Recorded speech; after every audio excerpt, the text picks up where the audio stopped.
Okay, Richard Backus, Motorcycle Classics magazine. I'm here with Landon Hall, associate editor of Motorcycle Classics. You can't see him because he's hiding. And behind me is his motorcycle, or one of his many motorcycles, which is a 1972 Yamaha TX650. So, pretty simple deal. What we're going to be doing is removing that side cover there so that we can get into the countershaft sprocket.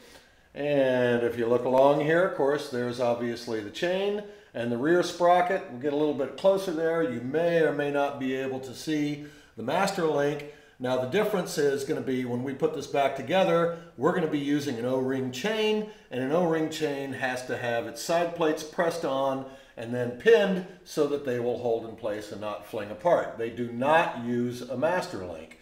Side cover is off.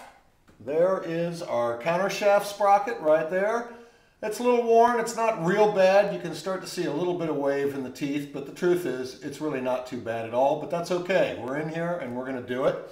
We'll move over here, and here is the drive sprocket on the wheel. Pulling the wheel out on this was a little bit awkward. That's where we sort of ran into some protocol issues, you know, when to remove the chain guard and things like that. Turns out that's about the last thing that you do because you can't get it out between the wheel and the frame. At any rate, that all pulled apart fine. You can see our small collection of parts, the side cover, that just pops off with something like 10 bolts, or let's see, 1, 2, 3, 4, 5, 6. 6 bolts, that pops off. Got to pull off the left foot peg assembly and of course the shift lever assembly. Pretty simple deal here. All we got is an anvil that goes on the back side of the chain, and we've got a pin here that goes and rolls the pin over to rivet it. So all this does is we pull this piece off. Hang tight, only take me a second here. Should have had that ready. Pull that piece off. We put the pin in, it's got a spring on it, and you'll see why in just a second. And we roll that in, and there is our riveting tool coming out. We roll it back so that it's inside the head. We take our anvil, we put it in to that little feed right there. Locate it on the pin on the back side. Then you take the main shaft, get it down onto the side plate, get it snug, but you don't want to make it real tight because you don't actually want to squeeze the side plates together. It just needs to be secure. Then you take your handy little tool and you tighten.